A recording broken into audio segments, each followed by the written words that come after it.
Welcome, everybody. Welcome to Broadcast Team Alpha, where we bring you cutting-edge conversations while exploring the quantum possibilities. We are Broadcast Team Alpha. I'm your co-host, Nori Love, along with my co-host, Aage Nost and Tom. Hi, guys. Howdy, howdy. And we invite you to just take a minute and to connect with us. Connect with us on broadcastteamalpha.com. Please subscribe to our YouTube channel. And there's a contact page. If you'd like to connect personally with us, we will answer you. Thank you for being here. I don't even want to delay our show today because we have the most remarkable, amazing guest. Aage, will you please tell us about Jordan? Absolutely, with honor. We are so honored to have a legend in his own time with us today, and this is Jordan Maxwell. He is a best-selling author, a lecturer, a researcher of the ancient text. He is a geopolitical speaker, a religious researcher, spiritual researcher, and he speaks on the hidden history of Earth and mankind. And we're going to cover some of all of that hopefully today. In this interview, you will hear things that it would be almost impossible to believe was it not for the fact that, yes, he can document it. So lean back, put your feet on the table, and prepare to be enlightened. Many of your mysteries will be solved today. So without any more, I want to welcome to the show, Jordan Maxwell. Welcome. Thank you very much for having me on. Always a pleasure to be with you. It's so exciting. Yeah, and there's so much to talk about. I don't even hardly know where to start, but we hear some things that there's everybody kind of waiting for the second shoe to drop right now. Yeah. They know something is coming and they don't know what. And we hear about the event, we hear about the self-aware universal consciousness kind of taking charge of things maybe for us, and the matrix. And this is something, people have heard the term, but really few people know, what is it?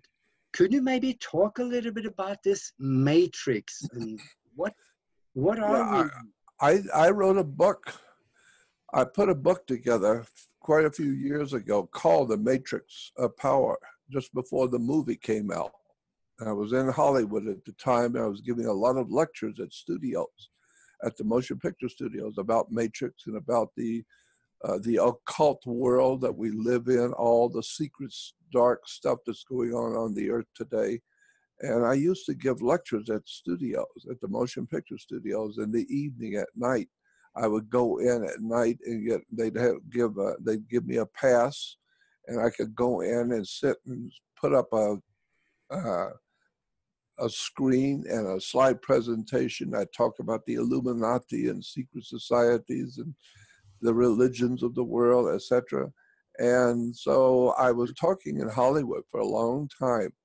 And finally, now today, after 60 years, it's finally out there everywhere around the world now. Now everywhere you turn, there's all kinds of programs and movies and books, TV shows, talking about the secret societies in the occult world. The very word occult simply means hidden. It's a word which simply means hidden. So if you put your hand in your pocket, dictionary definition is your hand is occult because it's hidden. And so it doesn't mean it's evil or bad. It just means you don't see it. It's hidden. And the reason why it's hidden, because like the scriptures has Jesus saying, you look with your eyes, but you don't see. Mm-hmm. You listen with your ears, but you don't hear. And with your heart, you don't get the sense of it. So you don't see it. You don't see things going on around you. But the reason why you don't see things is because most people don't want to see. They choose not to see. And one political pundit said, it's very difficult to get people to understand something that their salary and their job depends on them not seeing. Mm. So as long as when you're in a company and you are being paid, and you've got a nice position with a PhD and you're driving a fancy car and living well, it doesn't do you very much good to realize the situation you're in is a criminal syndicate. And so most people don't want to see, they're not interested. And the other thing I would say too is that I learned something in the past 60 years of doing the things I do. I have learned a secret, and it's a very deep secret most people would never thought of. And that is, people will always support what they want. They will not support what they don't want. Right. People will pay money to go to a restaurant they like and the food they like. They will not buy food and go to a place where they don't like. People will go to stores to buy clothes that they want and they want to wear. They will not pay money to support a store with clothes they don't like. Right. And so people will pay money and support what they want to eat, what they want to wear, what they want to hear. And that's why the churches tell the people what they want to hear. They will not tell them the truth, because one thing we have learned over thousands of years that generally speaking is true, that most people do not want to hear the truth. Right. Yeah. Well, the part of what you're saying, Jordan, if I may interrupt, that's a little scary to me is if this occult world, right, the Illuminati, the powers that be, whether they're human or not human, that do indeed run this world, they can pay for what they want to have happen. Is that true? That's correct. That's right. It's a That's golden rule. He who has the goal makes the rules. And so we all humans want to have control over their environment. All people want to have things done their way. And that's where you have problems when you're in a big company. You know, one guy wants to do it this way and he wants to do it that way, and she wants to do it this way. And the boss says he wants to do it his way. And so, but it's the people who have the money, have the power to make the world do what they want to do. And right. So they don't care. People with power, we've learned that power corrupts, and absolute power corrupts absolutely. So the people who have the big money will get what they want. They'll buy it. Right. And when we talk about people with big money, we're not talking about the Rockefellers. I'm not talking about the Rothschilds. Those people are not the important people. Wow. There are the real powers behind the world we live in. You will never know who they are. You will never hear their names, and you will never know what they're doing. They are far, far more frightening and powerful than the Rothschilds and the Rockefellers. Those are just middle management. The real scary thing is who's really behind human life on this earth, which then, of course, brings in the question, well, where did we come from and who are we anyway? Mm-hmm. Where do humans come from? Mm-hmm. And how did we get here? Yeah. I think, and I have heard I've talked to so many people in my life about this subject, and this is why I always say, and it's appropriate for me to say it now too, that I am not the world's foremost authority on anything. I have never presented myself to be an authority at all. I feel better by saying that I'm just an ordinary man pursuing extraordinary knowledge. Mm-hmm. I've always been interested in wisdom and knowledge and secrets and understanding of the way the world works. But I'm not an authority. And I love the way that it started for you, because I was a young Catholic girl who had, a little girl who had a feeling that there was really something shifty going on in church and in Catholic school. But when you started, you actually spoke to the bishop, right? Can you tell us about that? That was amazing. Yeah, it was funny because I was born and raised into a very, very Catholic family. I mean, they were very devout Catholics, and everybody in town knew who we were. And in the Catholic Church, when a child, boy or girl, reaches about 9 or 10 years old, they have a special celebration in church for the young children.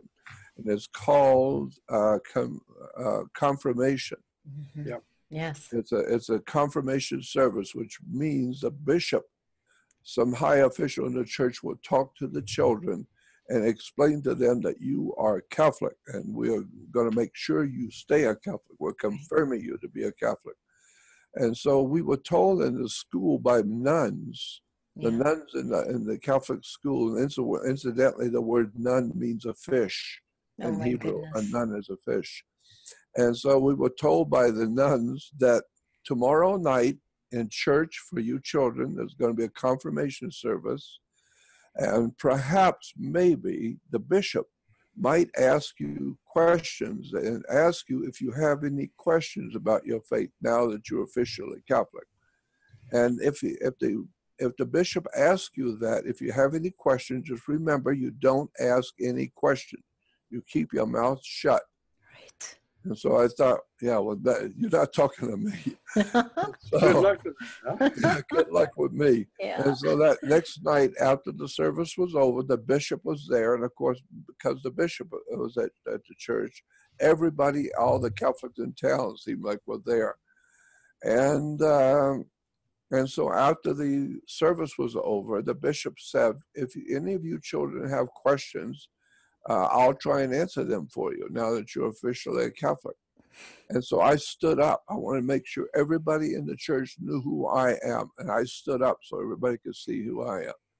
And I said, yes, I have a question for you, Bishop. I said, my father works with torches like a welder. And I said, he's let me play with torches sometimes. And I know what torches can do. And I said, if there was an angel standing next to me, could I take a torch and burn him? Would it hurt him if I hit him with a torch?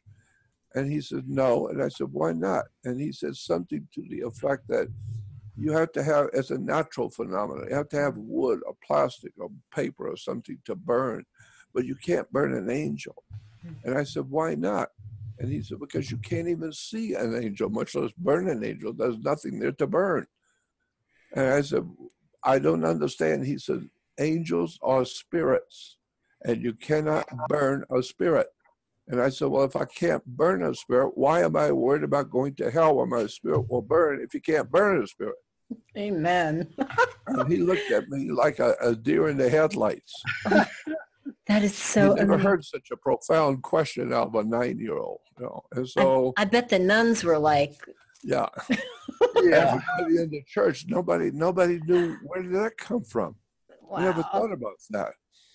And so I decided at that time, and I was told by a Catholic priest that was standing near, he said to me in front of everyone, he said, sit down and shut up. Yeah. Oh, yeah. Well, Jordan, I remember when I was preparing for confirmation, right? Yeah. And we would go, because I went to Catholic school my whole life.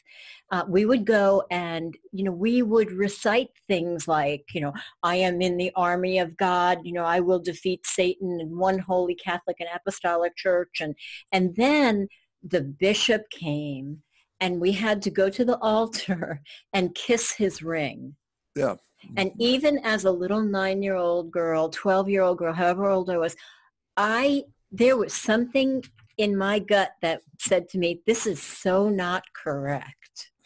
Yeah. Yeah, I totally agree. Me too. Oh, my goodness. And so after that, I started dropping pieces of Alka-Seltzer in the holy water and watch and watch the adults flip out. The Lord is here. It's bubbling. That's the best thing I've ever heard. And so I began to realize that the adults are nothing more than children that have grown up. Yes. They were little, know that they were even alive. They're just little kids that don't know anything.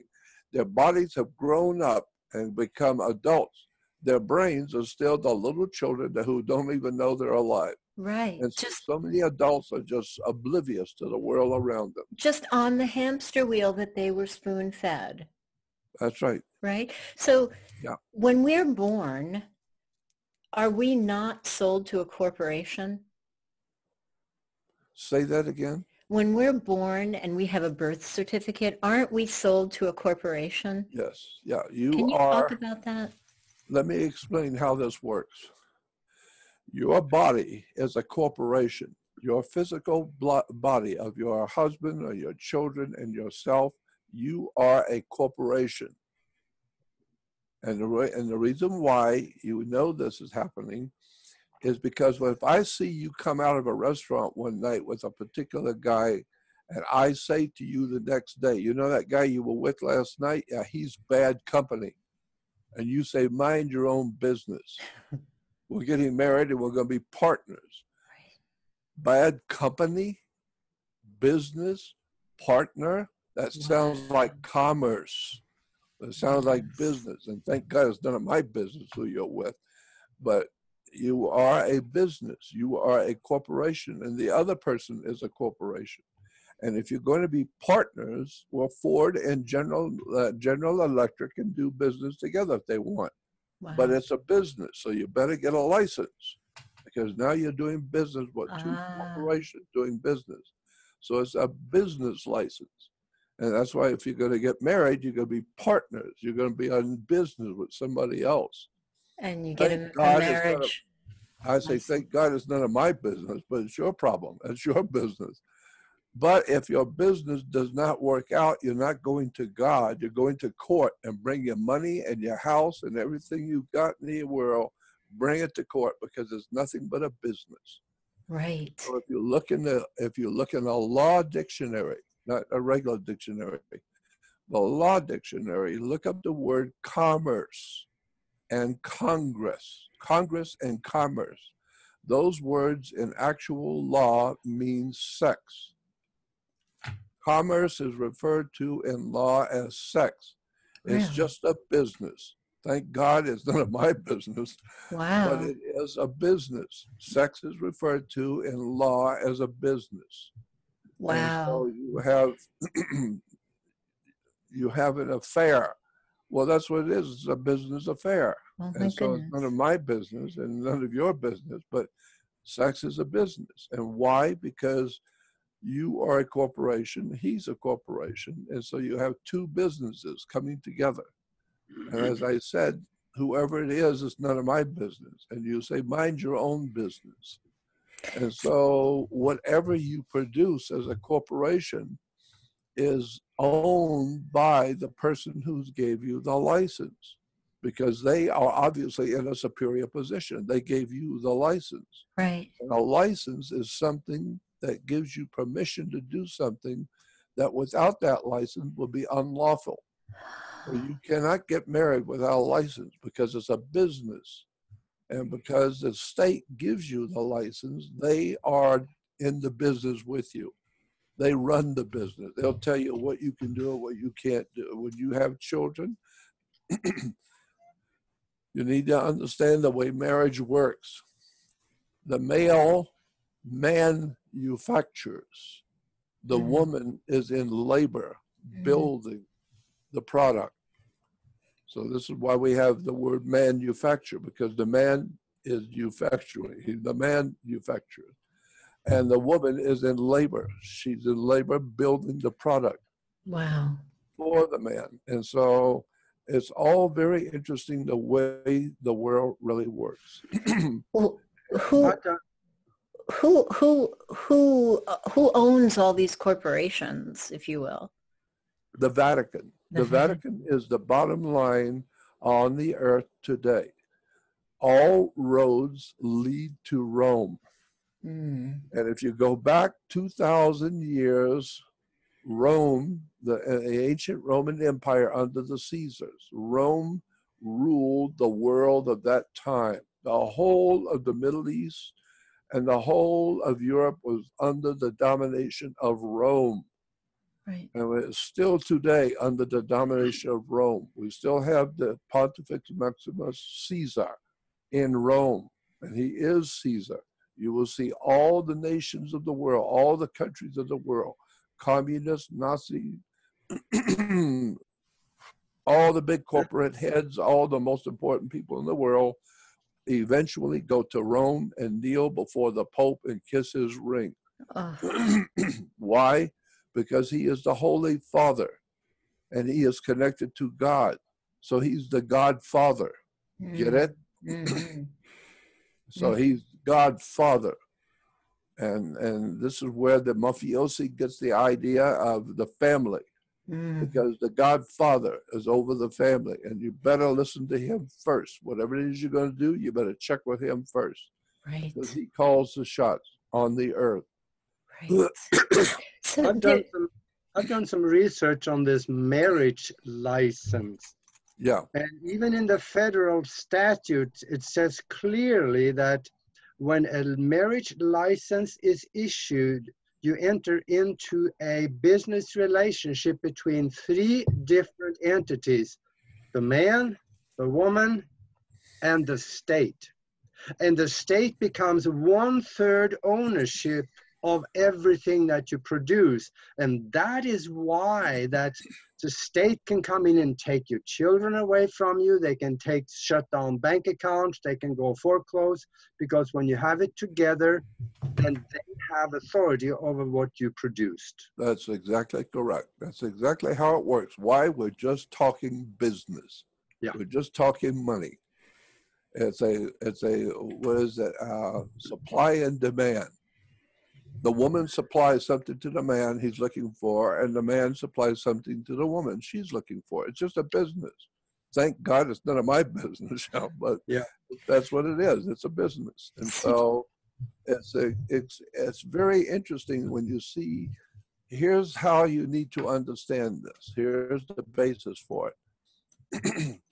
When this country, the United States of America, was officially founded as a republic back in 1770s and 1780s, the United States was called the United States of America. And that was in the 1780s, and we were a republic. But after the Civil War, here in this country, we were many things, but united was not one of them. We were not united. One half of this country had killed the other half. And there was a war between the North and the South, and I mean a real war, a bloody one. And so we were no longer a United States. And therefore, the United States of America was officially dropped on the world scene. There was no longer a United States of America. We're not united. We're just here. So now, how are you going to run the country if we're not a United States republic? It was decided by the Rockefellers and the wealthy aristocrats of the country that now that there's a civil war is over, and we no longer have an official United States of America, what are you going to do with the millions of people who are left? They're going to want to eat, they got to work, and they got to have children. So what are you going to do? There is no longer a republic. So what they decided to do is take the people that were here and put them into a corporation. They called it the United States Corporation. It was a company. And so since 1870s, there is today, we are a corporation. We are a company. And that's why in the Army, they have company C and company this and company that. And the CIA guys tell you don't drink when you're working for the company. And I'm on company time, company, because that's what the United States is today. It's a corporation, a company. And incidentally, because we are a corporation, Obama did not show his birth certificate. He didn't want to show his birth certificate. And the fact of the matter is, he didn't need to show his birth certificate. He said that, and it was true. He didn't need. It was one of the true things he ever said. When he said, I don't need to show my birth certificate. And he didn't. By law, it was not required of him to show his birth certificate. Why? Because it's only by law he has to show a birth certificate if he's the president of the United States of America. That is a requirement. But he's not the president of the United States of America because there is no United States of America. There is only a United States corporation. Yep. And so the corporation head does not have to be born here. We got Japanese and Chinese and Africans and all kinds of people in this country who are heads of corporations. Little corporations, medium, big corporations. They're heads of corporations. They're presidents of a corporation. That doesn't mean they have to be born here to be head of a Ford Motor Company. They don't have to be born here. It's just a company. As long as you pay your taxes and live by corporate law, you don't have to be born here. You can own a corporation. And so Obama was just the head of a corporation. So he's not the head of America. He doesn't represent the United States of America. He represents a company. So the Obama was just the CEO of a corporation formed in 1871 in London, England. That's right. Exactly. A privately owned company. Yeah. And we have all of our young people joining the military to go out and fight for America. They're fighting for a privately owned corporation, a company, not even in America. The corporation is merely connected to the British corporation, Maritime Admiralty Corporation. It's just business. In fact, if you go a little further, you can find that if you go to Dun and Bradstreet and you check on every one of the government agency, as an example, take the Internal Revenue Service. I have the corporate charter, which is formed in Delaware in, gosh, I forget the name now, the date. It's right after 1913. And this says in Dun & Bradstreet, the Internal Revenue Service is registered to do business as a collection agency for the Federal Reserve. Yeah. And there was a time when the Federal Reserve and the Internal Revenue corporate headquarters were in Puerto Rico. Yeah. Puerto Rico was the home office for the Federal Reserve and the Internal Revenue. Why? Pirates of the Caribbean. Remember ABC, Disney making movies, The Pirates of the Caribbean? Pirates were nothing more than a bunch of thieves in the Caribbean. And where is Puerto Rico? In the Caribbean. Because we know from history that the pirates, the actual real pirates of the Caribbean, were all over the Caribbean robbing anybody on the sea. And therefore, it was decided among the pirates to pick one island in which whatever they stole, they could put on that island in their name. And that's where we get the banking system. The banks were set up to take whatever the pirates got and put it on in Puerto Rico. And in Puerto Rico, if you were a pirate and you set up an account in Puerto Rico, anything you stole, you put it into your account there. And the idea was that there is a very powerful syndicate. There's a very powerful criminal organization. And anything you put into that Puerto Rico will not be touched, even though there's no honor among thieves. But if you steal somebody else's stuff that they stole, they will throw you into prison or kill you. And so all the pirates realize they need a place to stash their stolen goods. So wherever they steal, they bring it to Puerto Rico. And they set it up there into a banking system. And so that's where we get the Pirates of the Caribbean. That's why ABC, Disney, it makes movies about the Pirates of the Caribbean, because they are probably one of the biggest criminal organizations in Hollywood, period. Disney. There's ABC, Disney. I know all about Disney and ABC, and the people who worked there, you talk to them, which I have over the years, and all of them say it's like working in Nazi Germany. SS, Gestapo, everything is watching you. You're under, they're watching everything you do, and you have to abide by all the principles and laws and regulations. And it's really like a totalitarian fascist outfit called ABC, Disney. Disney himself would turn over in his grave if he saw what's happened to his beloved Disney company.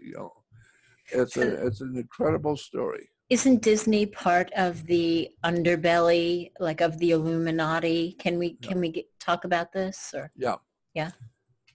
America was founded by Europeans. All the Europe, almost all, everybody who came here originally to set up the United States of America came from Europe. North, East, West, and Southern Europe. Today, anything that happens in the North, East, West, or South is news. N-E-W-S, North, East, West, South. Wow. That's where we get the word news. And so anything that happens in the North, East, West, or South is news.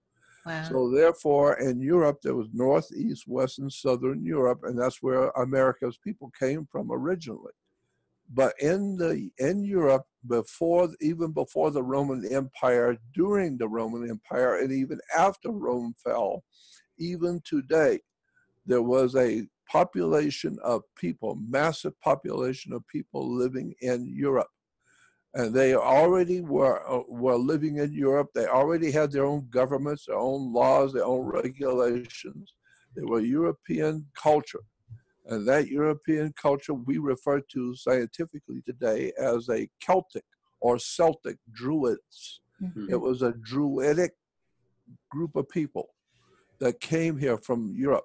And one of the most important symbols in the Druid system of laws and regulations, the Druids were everybody. They were the doctors, the lawyers, the judges, the city council. Anybody who had an important position in society was a Druid. And one of the most important symbols in Druidism was a magic wand, like Merlin the magician with his magic wand, Mickey Mouse with his magic wand, and orchestra leaders. And then symphonic orchestra leaders using the magic wand to, you dance to their music, not what you want. The magic wand. Magic wands were always made out of the wood of a holly tree. It's made out of holly wood. Wow.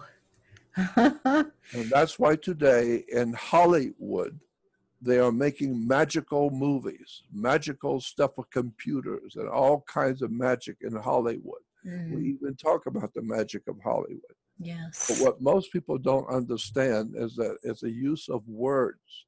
When people like myself talk about the magic of Hollywood, I'm not talking about the dazzling movies and all the stuff you see on the screen. No, I'm talking about the occult, mystical, magical system based on sex, on drugs, on rape, all these dark, religious, dark stuff going on in people's homes in Hollywood. And the motion picture people know all about it. Everybody in Hollywood seems to know that if you get involved with Hollywood, you're getting involved with organized criminals at the top of the world. These people are using children. They're buying and selling children for sex. They're buying and selling women. They're buying and selling anything they can make money off of. And they are using their magical systems, which is a Druidic magical system, to promote their magic all over the world. And so people go there, just sit and watch, and they are giving the Hollywood their money to be entertained. It's an incredible story of what's actually going on today in Hollywood. It's an extraordinary story of betrayal of the human race. It's a Druidic system. And incidentally, the Druids used to call themselves in Europe Hebrews. The people who were Druids, Gentile Druids, they called themselves Hebrews. So today we have Hebrews running Hollywood, Jews running Hollywood.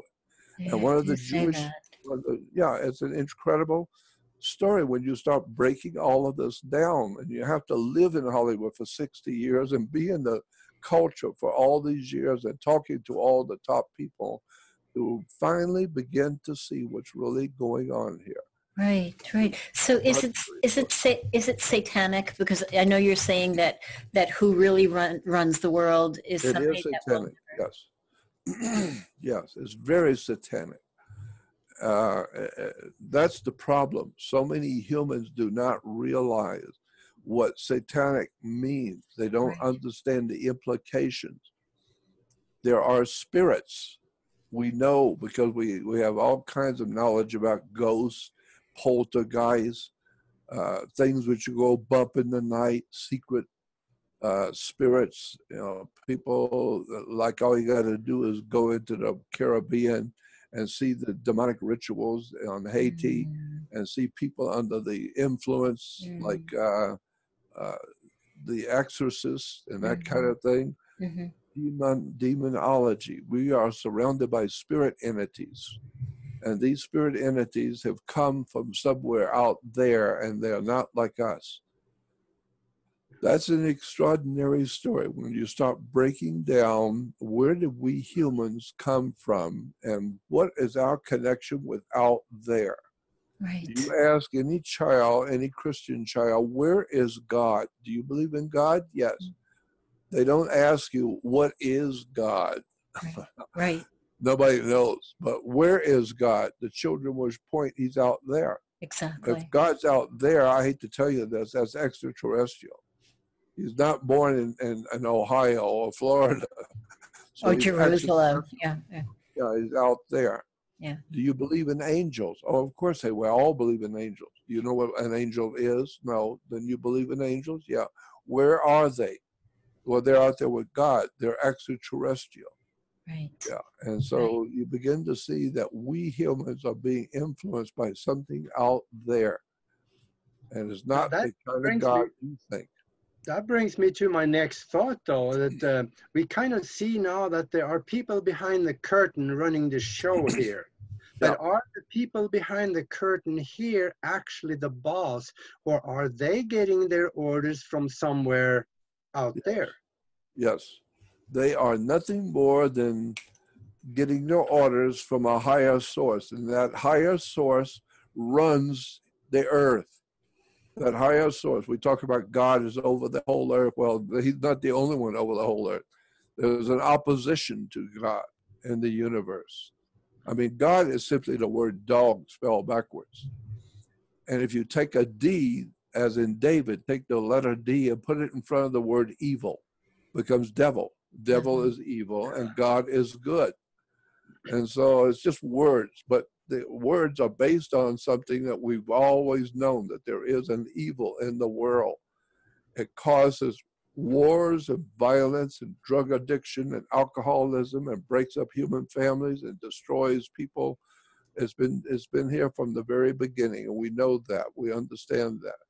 And we do the best we can while living under the domination of some kind of a spiritual matrix, so to speak, that's over us. It's a power that's over all of us.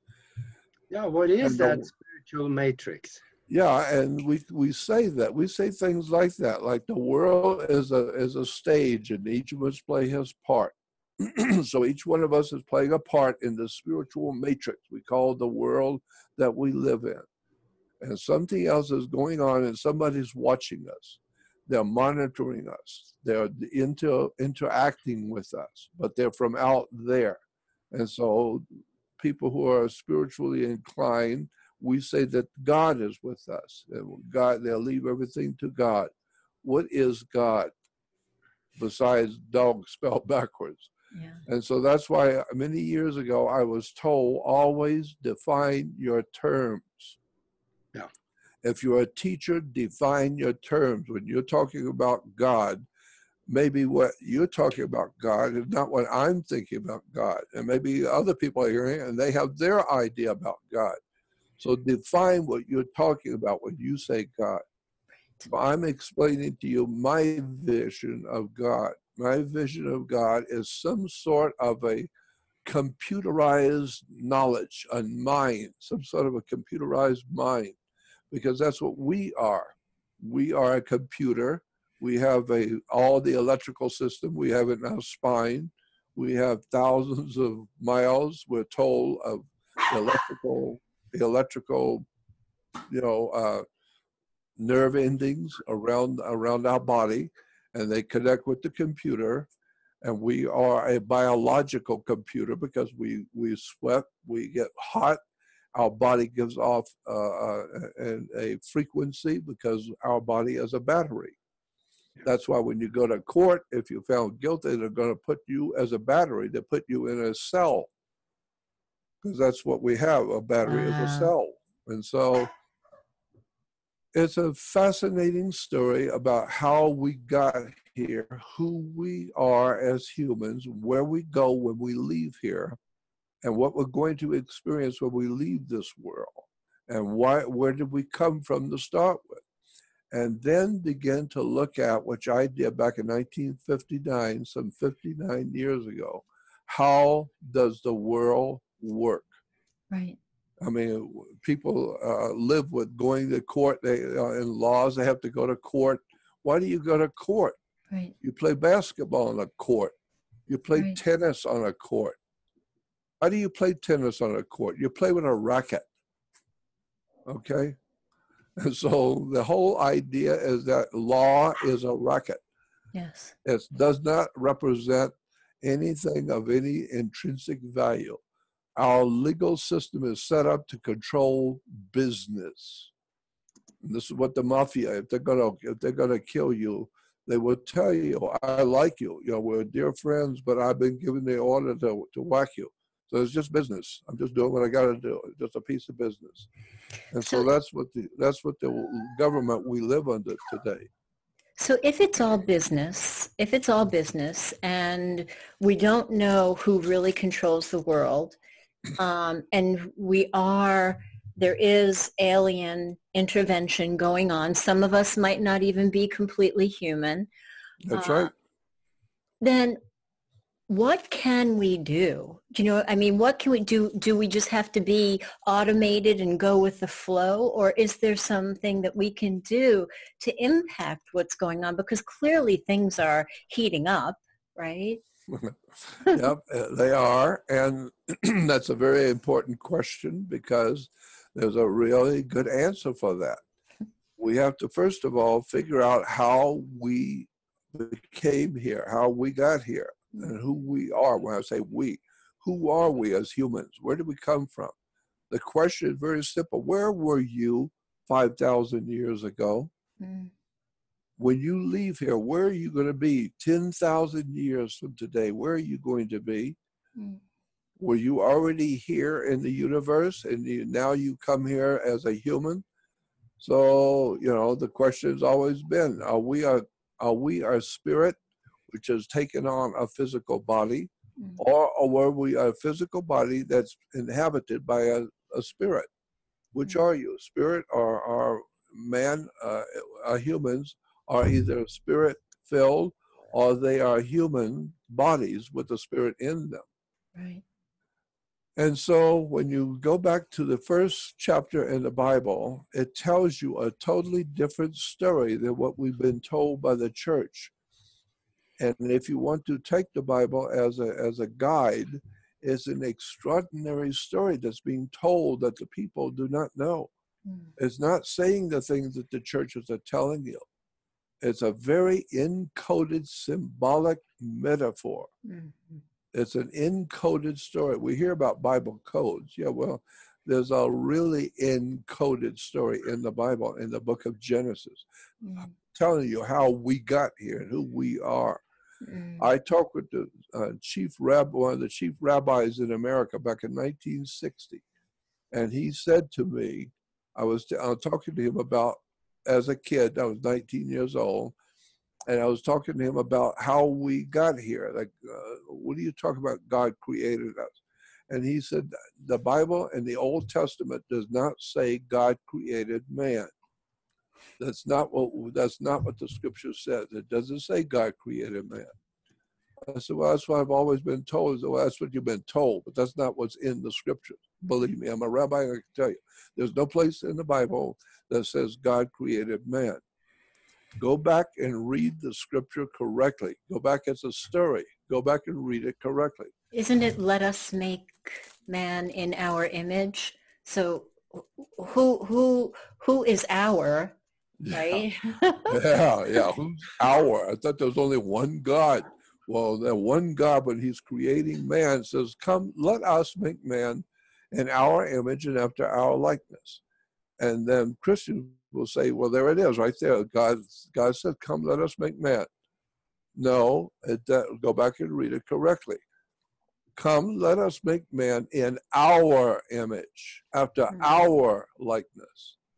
We've come here, we look at man, the Neanderthal creatures, or these creatures that are roaming the earth, and for being creatures, they're not that pretty, they're not that great. Let's take one of the females and procreate with her and take some of our genetics from our line, coming from out there, and put it into her, and let's see what she gives birth to. So she gives birth to something like humans. So therefore, that's telling us, whoever created us, we look like them. No, they look like us.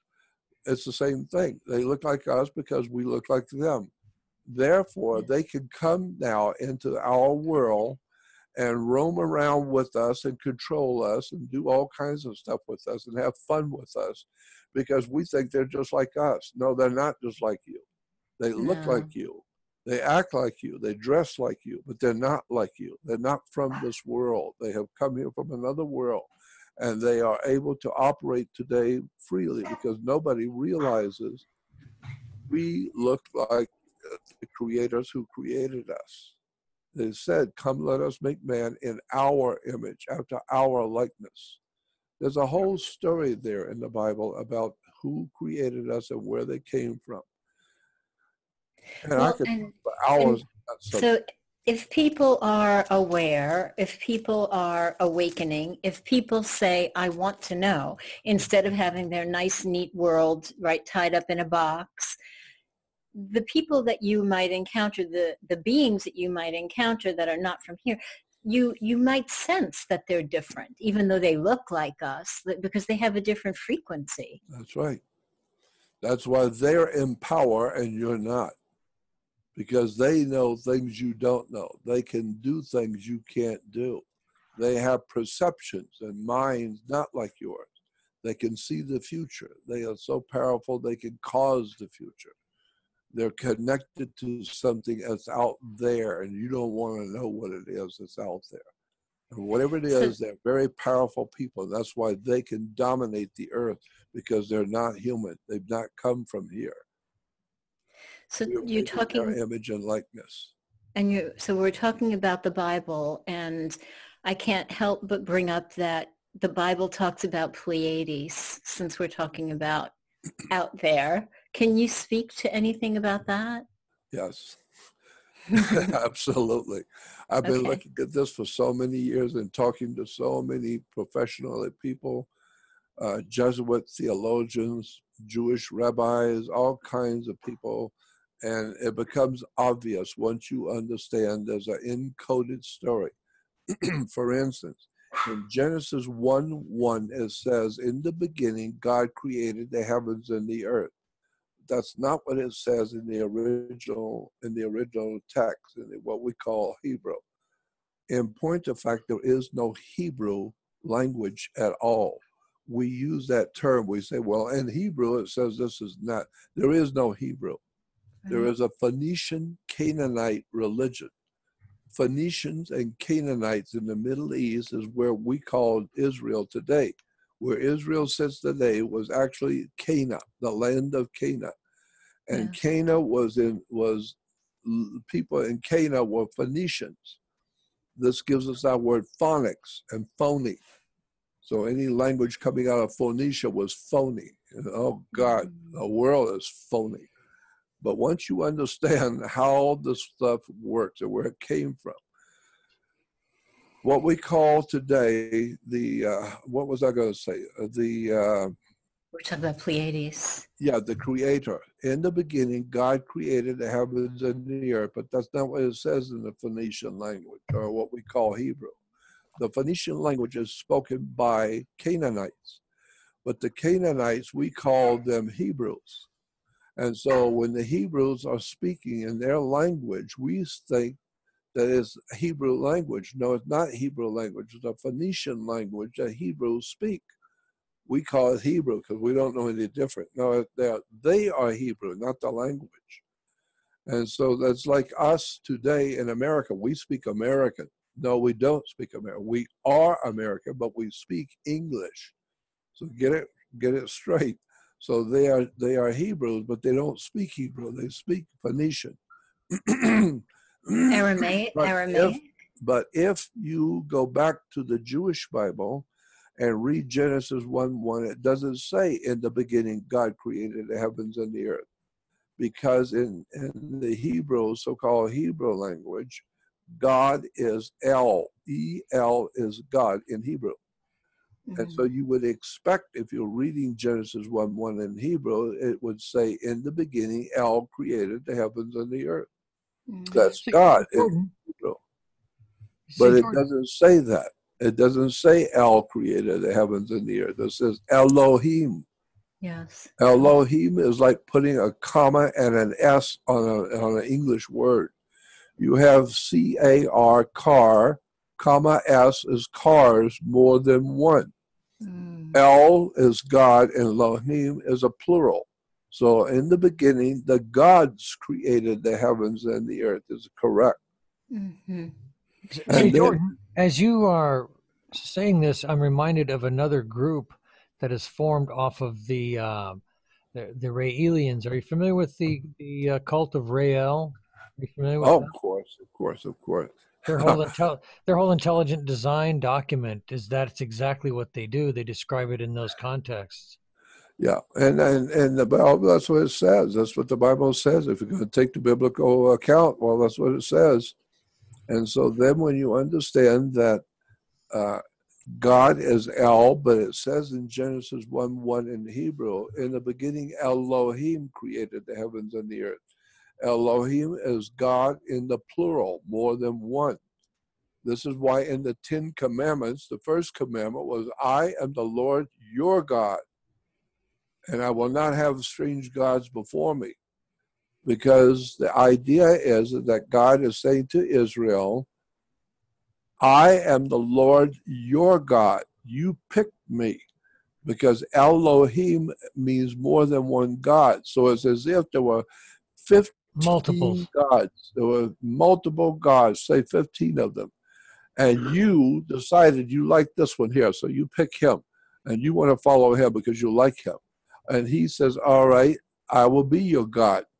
Now we're making a deal between us. So it's just like today when a young man is going steady with a girl and they decide to get married. She picked him or he picked her, and there's a deal between the two. And the deal is understandable. Yes, there are other young men out there in the world better than I am or wealthier than I am, but we have a deal. So I don't want to catch you messing around with any other young man because we got a deal. You picked me and I allowed it and I picked you. So say, Jordan, is what God is saying. Yes. Okay, so it's interesting you mentioned that. There are those who say that they're the so-called Anunnaki that Sitchin describes, this Enlil and Enlil. I get them mixed up, but there are people saying that in the Old Testament text that it's actually more than just one God, depending upon the book that you're reading. In some books, it's the one who is the guy that's the smiter and the killer of women and children, and then you have the other one who is a tolerant, quote, God of love. Do you hear anything? Does this sound like? You familiar with that? I work with Zechariah Sitchin, and at one time he and I were business partners. I had him sign a contract with me to work with me, and I was a business partner with him. And therefore, I was able to travel with him and sit and talk with him wherever we would go. And I talked with Zechariah Sitchin. I could tell you many, many things that Zechariah told me in private that would be startling. If people heard, it would really cause a sensation. One nugget. Give us one nugget. Give us one. It's the kind of thing that I don't want to say something because it was given to me in private, and it might cause a lot of trouble for other people if I were to tell. But Zechariah Sitchin and I were very close because we were in business together. And I think it would be easier, maybe it would be easier to understand also if we go back to the word God. Where does the word God come from? If we read the Sumerian tablets, we find that the word God was given a meaning it was never meant to have because it means great leader. Yeah. And then again, that is pronounced in that part of the word God And then if you look at the word angel, that's angel, that means messenger. A So if somebody messenger of tells me El. that I had an angel come to me with a message from God, I have no problem with that, because they had a messenger come to me with a message from our great leader. That makes perfectly sense. Of course, and I totally agree with you. I understand what angel, El is God, and angel means a messenger from God. Yeah. But go back to this part about Sitchin and how you had conversations with Sitchin. That was getting good.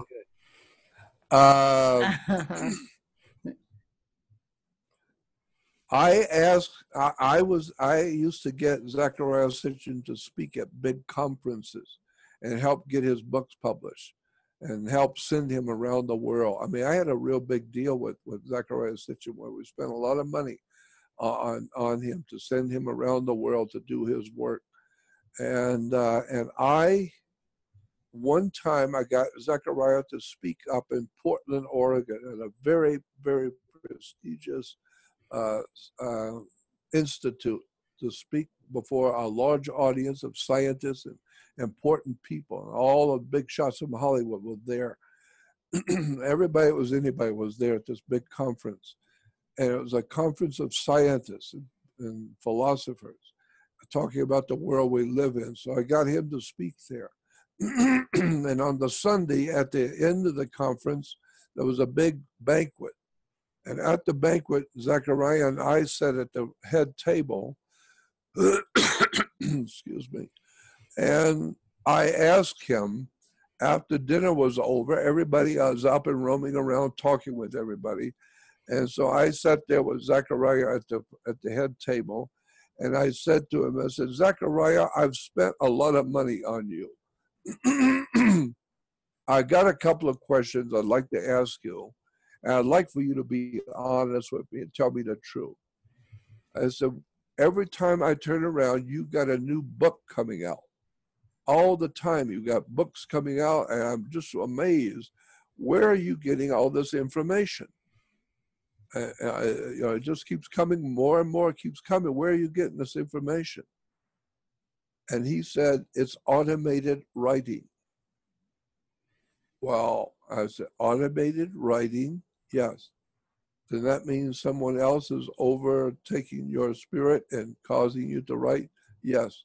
It's what you call inspired writing. Well, inspired means someone's breathing in you. To expire or inspire. Inspirare. Someone else is controlling what you're writing. Amazing. So it was basically inspired writing. And there was a bigger conversation that went on about who was inspiring him and where is he getting this from. And I said, if you're being inspired by someone else and it's automated writing, then do you know who's using you to write? And he said, yes, I do. And he said, but keep in mind, they couldn't just pick somebody off the street to be a writer. They picked me, obviously, because all my life I've studied the culture. I've studied the writings of the Sumerians. I was an expert on the writings to start with. And I know how to read those ancient texts. And so that's why I was contacted. That's why I'm doing what I do, is because I was prepared for it. And so there's more to Zechariah Sitchin than meets the eye, because he was a very intelligent man, very well read and extraordinarily well informed about what was going on in the world. And I asked him, I said, do you know who's leading you, who's inspiring you? And he said, yes. And I said, is it the Anunnaki you talk about? And he said, yes.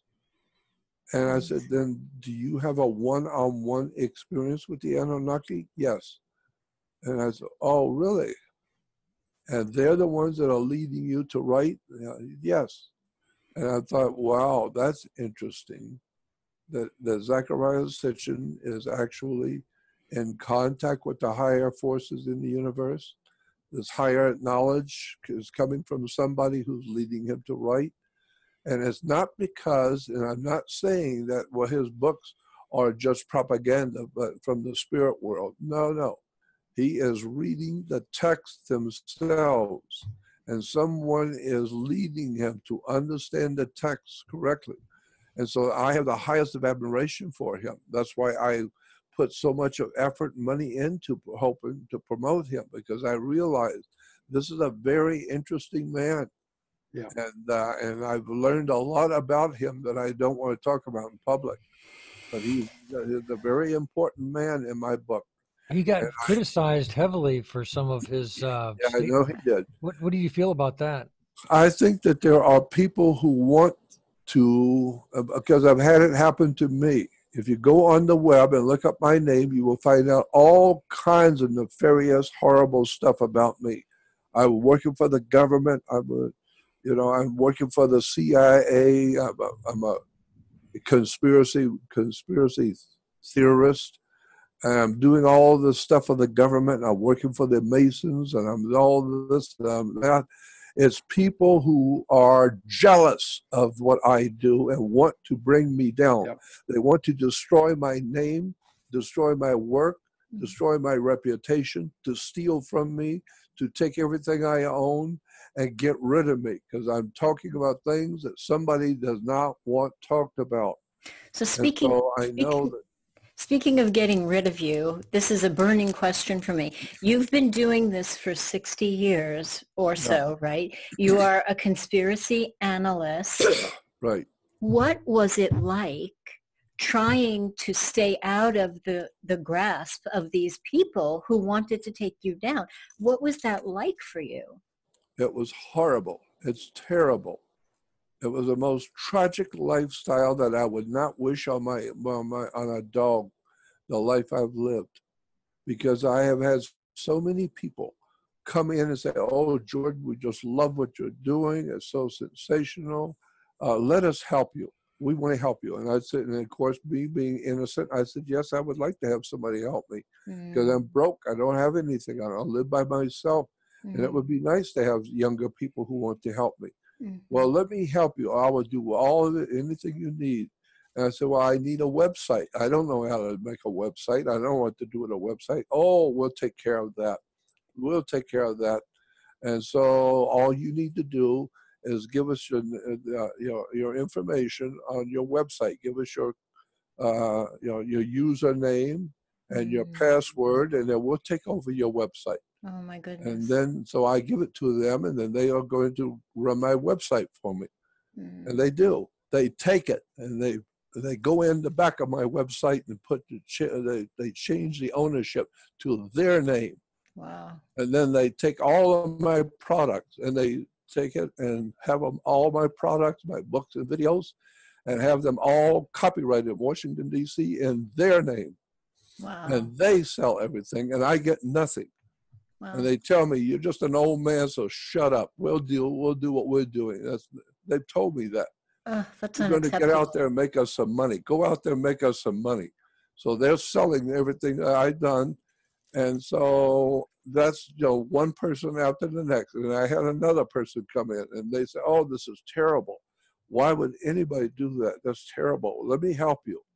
And so I work hard to get my website back. We have to, I have to show who I am to the big carriers. And I have to send information to get my website back that was taken from me. And then I finally get it back. It finally comes back to me after I've proven it's my website and my name was on there to start with, and the people that took it from me.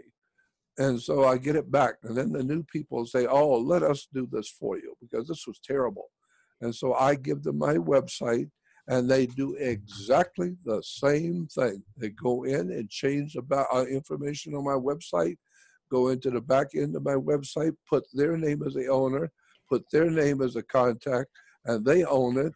And now I've lost my website again. And now they all take all my stuff, and all the things I produce and copyright them, and now they're selling my stuff. Well, how symbolic is that, though, for what they do to us at birth, right?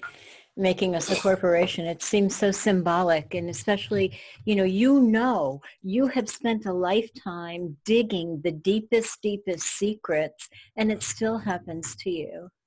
That's right. Because I'm old, I'm older, and I'm sick, and other unscrupulous people come into my life, and they see in me not a teacher.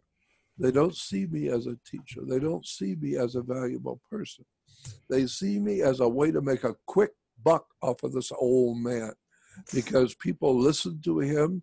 People want to support him and buy his videos and books. And so why don't we get rid of him? Get rid of him. He's an old man, and we'll sell his stuff, and we'll call the shots, and we'll take everything he's got and leave him broke with nothing. Well, Let's you've make a lot of money off of him. Right, but you've survived all these years, and I suspect that there's more of this story for you to share with us. And I'm just wondering if I can just inch back just a little bit to Pleiades and the reference to Pleiades in the Bible, because I'm still trying to, get to God. I understand that in the Zohar, there's the 72 names of God, and the holiest name of God is the Tetragrammaton. Tetragrammaton? Did I say that right? That's right, Tetragrammaton. Right. In all Jewish synagogues around the earth, you will find that in Judaism, all synagogues realize that the name of God is so holy, according to the Jewish religion, is so holy that you cannot use the name of God. Right. If you use it, that's using God's name in vain, because you're not supposed to use his name. But in order for you to talk about God without using his name, Judaism has given you a substitute word that means the Almighty God. And that substitute name is Tetragrammaton. Tetragrammaton, you will see in all synagogues, you will always see on the altars in synagogues the sunburst. And it's got all the sun spokes around the sun, and it's a yellow sun in all synagogues. And you will see inside the sun 4 Hebrew letters. Yes. And it's called Tetragrammaton. This is a substitute word for God that's okay to use. So it's Y. YHWH. Right. Tetragrammaton. Right. Tetra is 4. Gramma is letter, like A, B, C, and D is gramma. Tetra 4, gramma, letters, 4 letters. Aton, A-T-O-N. Aton was the sun god of Egypt. Wow. The Aton. The tetragramma Aton. That's why it's in the middle of a sunburst in all synagogues, because it's a sun worship of tetragramma Aton, the 4 letters of the Aton, the sun. So it's a very interesting story about Judaism, Christianity, and Islam. All 3 religions come from a common source. They were all 3 part of a far more ancient religion that existed. All 3, Judaism, Christianity, and Islam, came directly from Hinduism. It's a Hindu religion that dominates the world today. The 3 major religions of the world today are based on the Hindu. The Hindus were the first, and they gave to the world Christianity, Judaism, and Islam. Most people don't know that. Then the question is, where did Hinduism come from? From the spirits, from the Anunnaki, from what we call the angels, the sons of God, the Elohim, because they talk about the Elohim in Hindu. The gods are very important in Hindu. But when you talk about the gods, you're talking about actual entities that exist in the spirit world, and they are dominating you. Your brain is like a computer. Your spine is all the wiring of the computer, and your body is a biological battery. And therefore, you are a walking computer. Well, there must be some kind of a Wi-Fi in the spirit world where they can communicate with all of us, and they can put it into all of us to see something all of a sudden together, because they are Wi-Fiing all the computers we call the people of the world. And so that's why we all get ideas all of a sudden. Everybody wants to, hula hoops. Somebody came up with a hula hoop, and 1 week later, everybody on the earth has got hula hoops. Right. Everybody's into hula hoops. You got one thing that comes, and 1 week later, everybody on the earth is doing the same thing. Why? Because it's like the 100 monkey theory, that one monkey does something, and somehow or another, all the monkeys in the world pick up on it, and they will do the same thing. No, I think there's something in humans that we are connected to, something out there. And they put it into our minds and into our spirits to do something. So we're all going to be Democrats, or we're all going to go to the football game, or we're all going to change and become Republicans. But what about we who don't want to do that? What about we who have that drive, have the desire, like you, to jump the track a little bit? I mean, what is there for people like that? Okay, let me explain it to you. I use the illustration of a young man that's being drafted into the military, and he is on a bus going to the military base. He's already been accepted in, and now he's on his way the first day to a military base. You're in now, whether you like it or not. And so when you get off the bus on the military installation, there's a commanding officer that is there to welcome the new recruits. When you get off the bus, you say to him, the officer in charge, because I'm going to be in the military, I've got to be in the military anyway, I need to go to Washington, D.C., and I need to work in the Pentagon. And he will then have someone take you out behind the barn and bust your face and let you out, give you a couple of black eyes to teach you a lesson. You don't tell power where you're going. Power tells you. And you may go to Washington, D.C., but they'll call you. You don't call them. That's the way it works. Well, spiritually speaking, that's the way it works in heaven. You don't decide to do anything with God. God calls you. And therefore, it's like, and I've said this before, it's as if you were a soldier standing on a rapt attention on the field with 500 other soldiers, and everyone is waiting for the general to show up. And you see the limo pulls up and the general gets out, and everyone's standing at attention, and he's walking around, and the general's walking around looking at the troops, and then he points to you and said, come here. He's picked you, and he says, come here.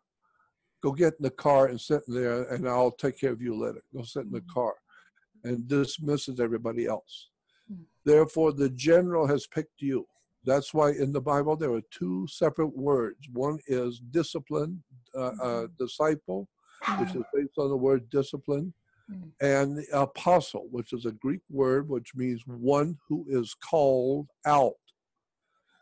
So if you hear someone and you like listening to them, you want to listen to them and learn from them, you're disciplining yourself to listen and learn. So you are a disciple of that person.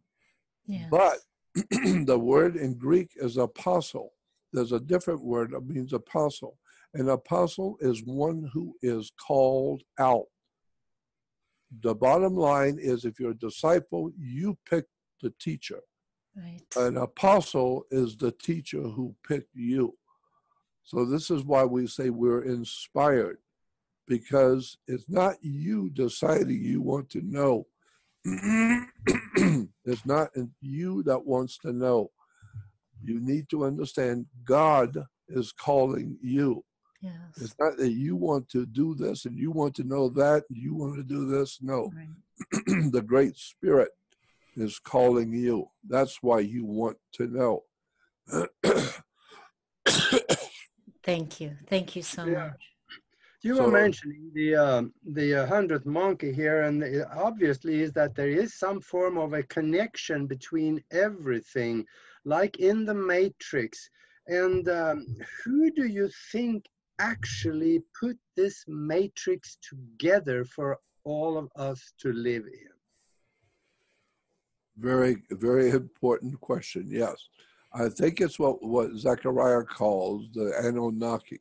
The Anunnaki are the ancient gods, the ancient ones that we call the gods, the spirits, the demons, the devils, the angels, the good and bad. The Anunnaki, we are like them. They made us to be in their image and likeness. So they make us to look like them and be like them. Well, we are like the ones who created us. Let us make man in our image, after our likeness. Image and likeness. Image means we look like them. They made us to look like them. But likeness means we will like them. Well, they have wars among themselves. They are self-centered and egotistical. Whoever these spirits are, well, that's what we are. We're just like them. We're egotistical and warring, and we want to do things the way we want to do them, and we have conflicts with other people, just the way the angels have conflicts among themselves. Some are good and some are evil. That's the way we are. And some are loyal to the divine presence, and some are not. Some are disloyal. And so that's what we've got in our world. Some humans are very loyal to decency and honor and goodness, and most people aren't. So that's why we are made in their image and likeness. And so I think that that's what's going on, that somebody created us a long time ago in their image and in their likeness. Image and likeness. And that's who we are. We look like who created us. Yes. And of course, if you go back again to Genesis, when it says, come, let us make man in our image, after our likeness, and then later on in the next scripture, Genesis 2 or 3, it says, man has become as one of us. Look at him. Look at him today. He's become like us. There's nothing he can't do. Anything he puts his mind to, he can do. He's like us. I mean, he can go to the moon. He can create atomic bombs. He can do time travel. My God, look what you created. You created a mess, because these humans, they can do all kinds of, they're even threatening us. Look what you've done. Man has become as one of us. He's as crazy as we are, right? And so that's what is going on, is that we look like the gods who created us. Now, I take it a step further and say, if that's the case, if we look like the creators who created us, and they are the Anunnaki who have come from out there, they're extraterrestrial, does that mean that what's out there are all over the universe, that there are other Earths like ours, and that there are other, with their boyfriends and their big jets? And you mentioned, I'm just going to interrupt for a minute, if I may. You mentioned technology. Now, I have been called. I don't know why yet, but I have been called. And I am attuned to energy and frequency. Yeah. Regarding technology and frequency, I believe that you met somebody called Thunder White Cloud, Gary Pratt, who works with holograms. I think so, yeah. Can you speak a little bit about holograms and frequency and how it may benefit us to work with that? Well, I can tell you how it has hurt us, because we use symbols and emblems, and we get tattoos, people getting tattoos all the time, never ever realizing when you're getting a tattoo, you're being tagged. Like we tag cows with a tattoo. We burn it into a cow. What do you call that when you're burning it? Branding. What is the word? Branding. Branding, right, exactly. We're branding them. And when you're getting tattoos on your body, you are agreeing to allow the spirit to go through that man's mind, and he's going to do some kind of a tattoo on you, and you've been tagged. So what if you put the holiest name of God on you? Yeah, well, then, the holiest name of God.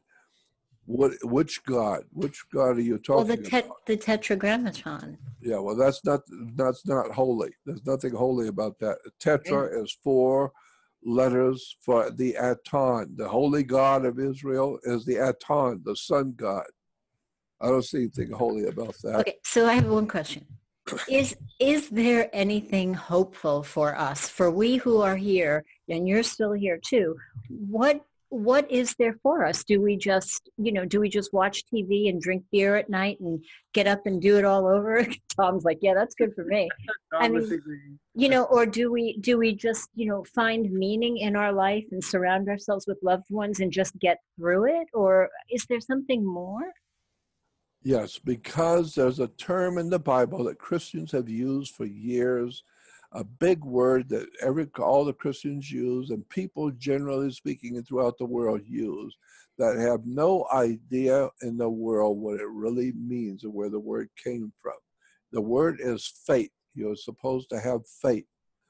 Faith does not mean what Christians think it means. Mm. And what Christians are saying when they say you have to have faith, it's because they don't understand what they're talking about is credulity. You are credulous. You are hoping that something will happen. That's why if you go to a new church, people will say, oh, are you a believer? Yeah, I'm a believer. Believer? I don't care to be a believer. I want to know. The CIA is not a place for believers. They don't want to believe that they know you. They want to damn well know you. Right. They want to track everything you're doing. So there's no discussion when they're discussing you. They know who you are. They know where you live, and they know what you're thinking. Yeah. They don't believe anything. They know. So when you go to a church, you'll call the believer. Why? Because you don't know what you're doing. You just believe. So faith to Christianity and religion means that we hope that something will happen. We hope that there will be a better situation. We hope that God will do this. We hope. I don't have any hopes at all. I want to know. And so when you understand what the word faith means, a way to understand what faith means is when you get out of bed in the morning, you don't look down to see the floor. You just get out of bed and don't even think about the floor. Right. That's what faith means. Go out into the world and do whatever it is you're doing. Just go out and do it. Don't worry about whether this is right or wrong or whether this Good is or going to be bad. God or not. No, just go out and do what is your spirit wants you to do. That's what you call having faith, because the floor has always been there. The floor is there every morning when you get up, and you don't even look. You just get up and the floor is always there. Well, God is always there. The spirit is always there. So no matter who you are, when you get up in the morning, you just go do whatever it is you're going to do, and just know God is with you. There is a great spirit in the universe that watches you every day, every hour. There are what we call watchers. And the scripture talks about the watchers. There are entities here who we call spirits or angels or poltergeists, other unseen world. They're here and they're watching you. They are the watchers. And the mere fact that they are watching you implies that they are connected to the God, the Creator, so that whatever they see goes directly through them like a computer to the Creator. So they're watchers. They're watching you 24/7. And so therefore, truly understanding faith means to just know that God is there. You don't have to question it. You don't have to wonder if you're going to do this, and I just hope this will happen. I hope that will happen. No, faith means just get up and go do what you want to do. Whatever it is you want to do, that's what God wants you to do. And if you're not supposed to know, you won't. But if you're supposed to learn and know, knock and it will be open. Seek and you will find. Ask and it will be given. Meaning what you're really looking for is something in your heart you want to know. Well, ask and it will be given. You don't read it in a book. You get it from a teacher, someone who has been there, someone who, you cannot be a tour guide to a place you've never been.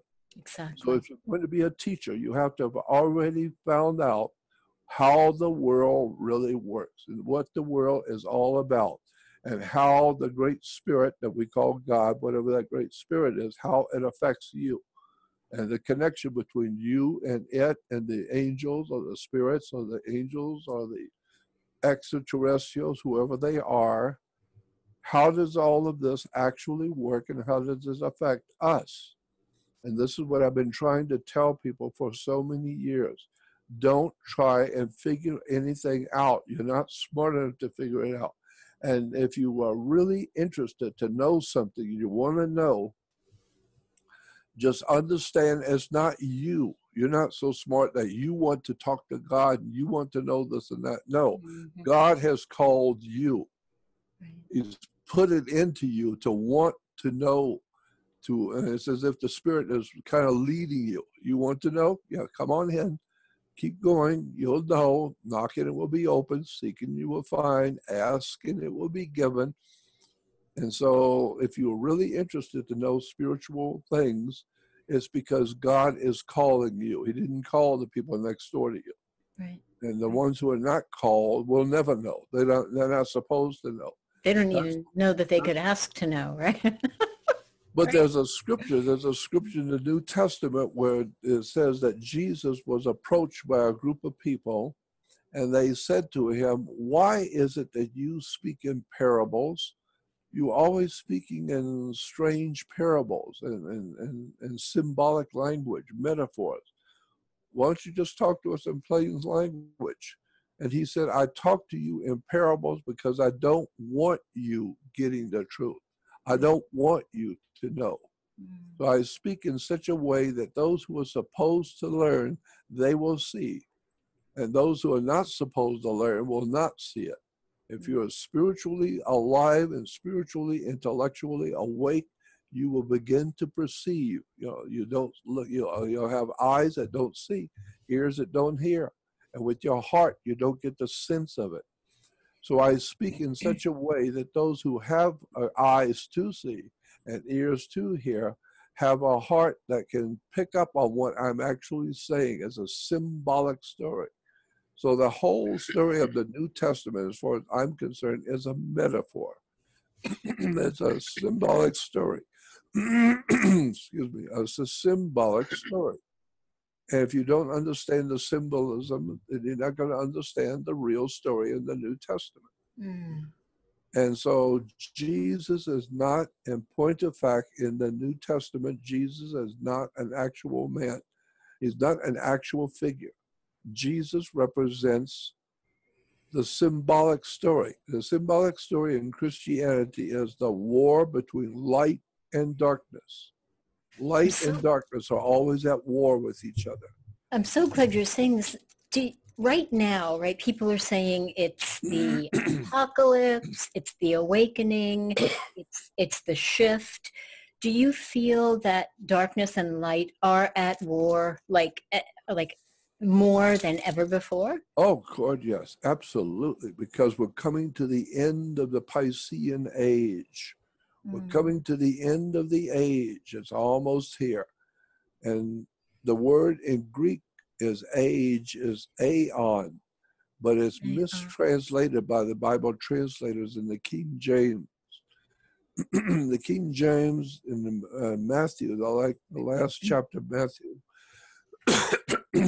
it says, Jesus said, "Go forth into the world and make disciples and teach the people, and I will be with you to the end of the world. I will be with you to the end of the world." So now we got people running around talking about the end of the world.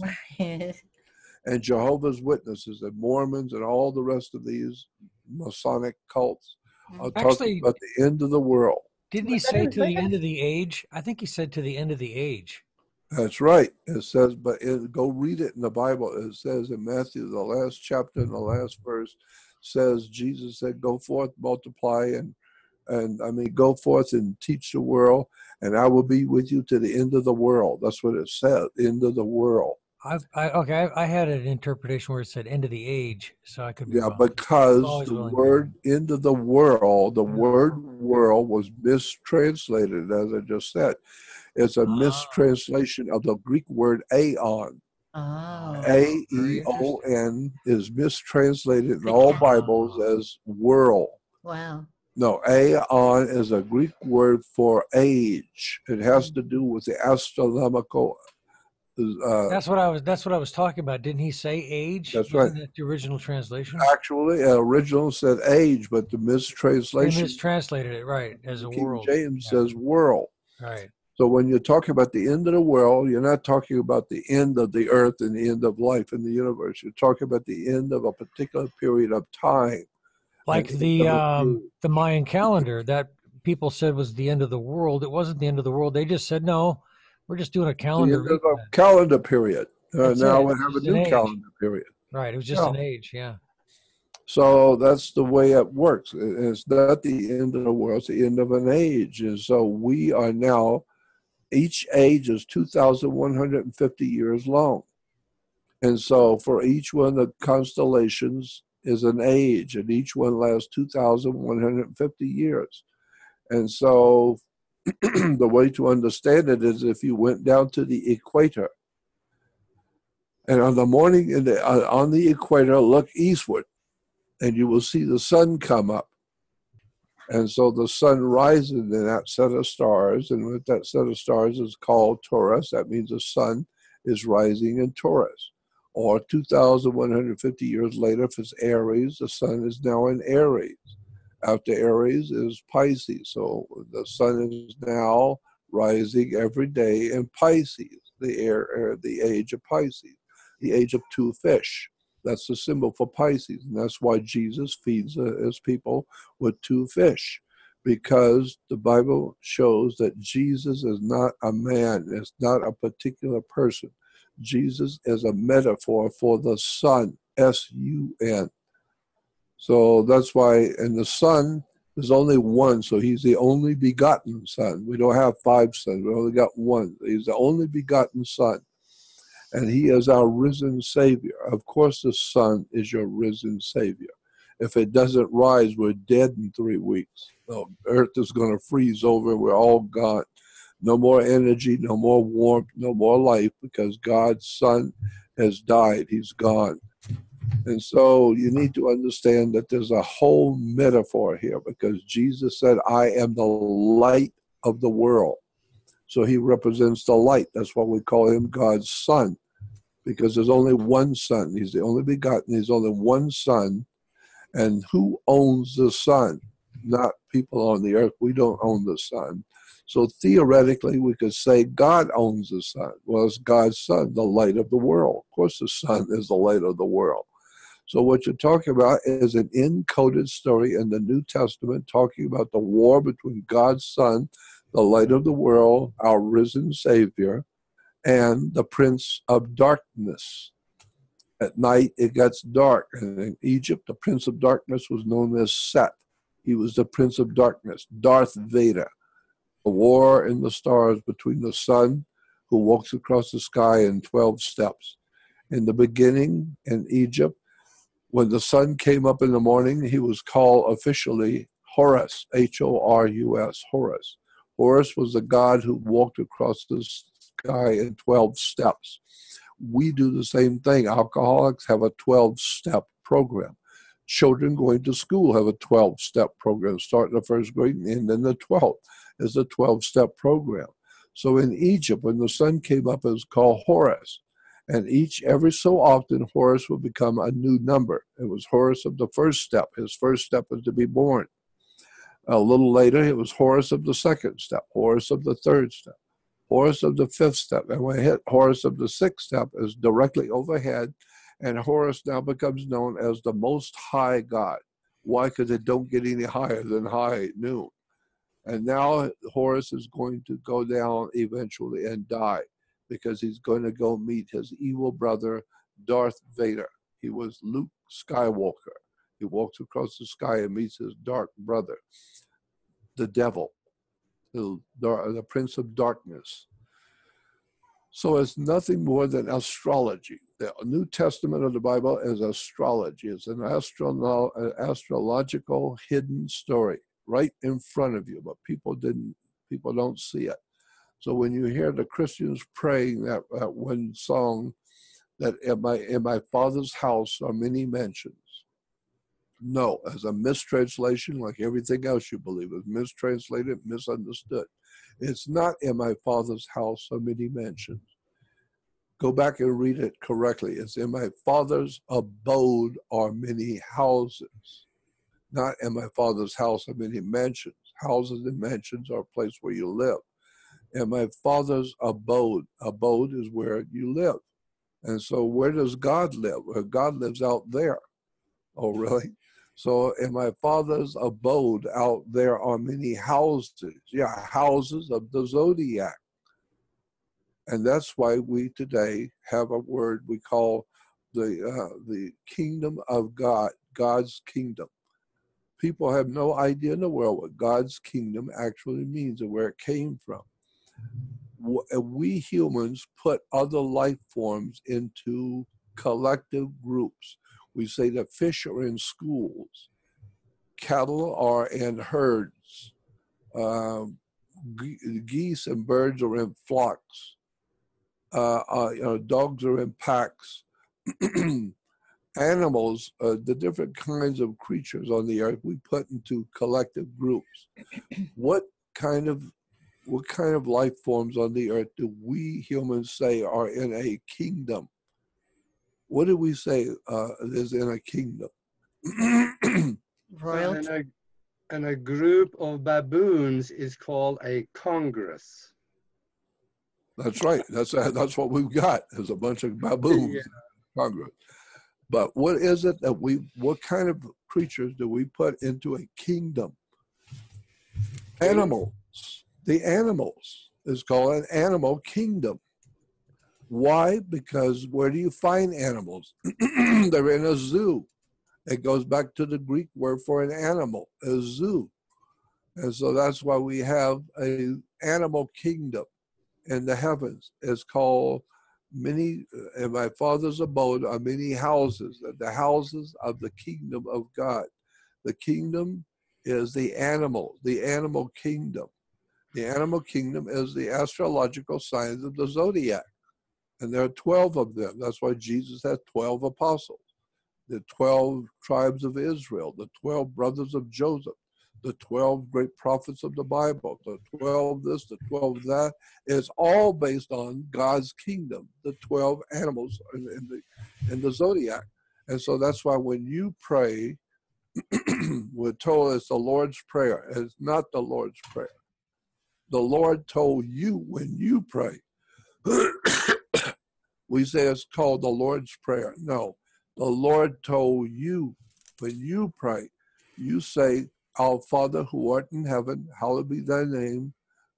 Let your kingdom come and let your will be done on the earth as it is in heaven.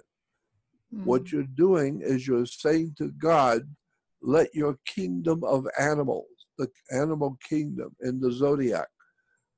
Don't you see the animals in a zoo? Comes from zodiac. Let your kingdom come and let your will be done here on the earth as it is in heaven. So what you're doing when you're saying the Lord's Prayer for you to pray, you're saying that you acknowledge that God has a kingdom. There's a kingdom of animals in the zoo, the zodiac. And you are saying to God, I accept that you have a kingdom, and I'm asking that you let your kingdom come and your will be done on the earth as it is in heaven. To which I would say, well, that's very good of you, because his kingdom is going to come whether you like it or not. And it's going to have its control over the earth. It's going to come to the earth, just like it is in heaven. So the next one will be Aquarius. Aquarius is coming, and it will come whether you like it or not. And whether you're ready or not, there's a 2,150-year period coming. It's called the Age of Aquarius, and it's going to get here whether you like it or not. Exactly. Whether you agree with it or not, it just don't matter. It's going to happen whether you like it or not. So you're saying, what you're saying as a Christian is, I agree. Let your kingdom come and let your will be done on the earth. Well, it's going to be done on the earth. It will. And so then when you understand that as far back as India was dominating the world with religion thousands of years ago, and they ruled the world during the age of Taurus. Taurus is the bull. That's why the Jews were worshiping the golden calf. Golden is the sun in the age of Taurus. Taurus the bull, Taurus the calf. Holy cow. Holy Right? cow. And so it's the holy cow, Taurus the bull. And Right. that's why today, even today in India, they have cows and bulls walking around freely because they won't harm a cow in Right. India because it represents their God, the sun, God's sun, the light of the world in India. Why? Because the sun is never worshipped as God. Mm-hmm. Most people use the term sun worship. It is never used as a God. People all over the world have said the reason why the sun is used because it represents the powers of God. It represents the presence of God. Right. And that the sun is like an eye. It's like your pupil in your eye is perfectly round, well, so is the sun. So it's like God's sun, the light of the world. He's watching you. He's seeing you. And the sun represents all the qualities of God. If you're intelligent, which he is, he's very bright. And so that's why he's very bright and he can see the whole world. And also he gives you energy. And the Egyptians said that the sun was a pure energy, which in fact it is. It's pure energy. And the Egyptians said if the sun did not give his energy to us, we wouldn't even be here. We'd all be frozen and dead. But if the sun's giving his energy to us, then as God's son, the light of the world, he's giving his energy to us so that we might continue to live and eat and grow food and wheat grow. So they said God's son is giving his life so that you might live. He died for you. He's dying because he's giving his energy away. So he's dying for you. So the Egyptians said, God's son has died to give you life. He's died to give you energy to live. And speaking of energy, I'm wondering if you could speak just a little bit about people who work with energy, people who are working with frequencies. Like, how is this technology that certain people are learning or remembering interacting with what's going on or what's to be? Well, that's how radio works. That's how television works. That's how the world works. Energies and electrical frequencies. Yes. And we are an electrical unit. We're a biological electrical unit. Right. As I said, and that's why if you get in court and you get sent to jail, they're going to put you, because you're a biological battery, they'll put you in a cell. Right. Because that's what a battery is. They'll put you in a cell, and then they will sell, S-E-L-L, they will sell your energy to corporations. And the big corporations of the world make money off of you when you're in prison. Most people don't know that. Big companies. That's how Walmart got to be so big. It makes money off of human bodies that go to prison. It's a very interesting world that we live on, how banks work and how money works. You need to have people in prison or killed to make money. It makes money. And that's what keeps our world operating, is big money. And how do we make big money? By big wars. Right. So we got to have another war. So Jordan, there's that document called the Sovereign Document that I've read about that allegedly you sign in blood and your lawyer signs in blood. Yeah, well, that's the same thing as on the back of your Social Security card. Okay. On the front of your Social Security card is a set of numbers. Why? Because you are a corporation, you are a company, and you are employed by a larger corporation called the United States Corporation. Right. And you are an employee. So if you're working for Ford Motor Company or General Electric or some big corporation, when you go to work, you must wear a tag that shows security and shows everybody else you are on the job and you are lawfully here working for General Electric. Right. Why? Because you have your tag that identifies you. You understand? Right. That's Yes. what the Social Security card is. It identifies you as an employee of a corporation called United States Incorporated. Right. But can this, allegedly this document that if you sign it, it tells the people that own the corporations that if you hurt me, you're not going to get any money. Is that true? It probably is. That probably that kind of makes sense to me. I've never heard of it. Okay, all right. But the point I was making is that if you're working in a corporation, you have the identification card. Right. But on the back of the Social Security card, on the bottom, you will see a series of numbers. Okay. Okay. A series of numbers. Let me show you something maybe you never thought of before. So I'm just going to bring in one of our colleagues, Thunder White Cloud, and we'll keep listening to what you're saying. Though, please talk about the Social Security numbers. I'm very interested. Yeah, and take the back of the Social Security card and look at the numbers below, and they're usually in red. And the numbers are in red. Sometimes they're in black, depending on the time, depending on how old it is. It used to be in red. The numbers were in red. Why? Because the numbers on the back of your Social Security card are in red because it represents your blood, your body, your flesh and blood body is in red. And why? Because you are a security for the stock exchange. You're the security for the corporation called the United States. You are working for a company, and as long as you show up on time and do your job and make your money and pay your taxes and pay all the fines and tickets and fees and all the rest of it, then they're making money off of you. The company's making money.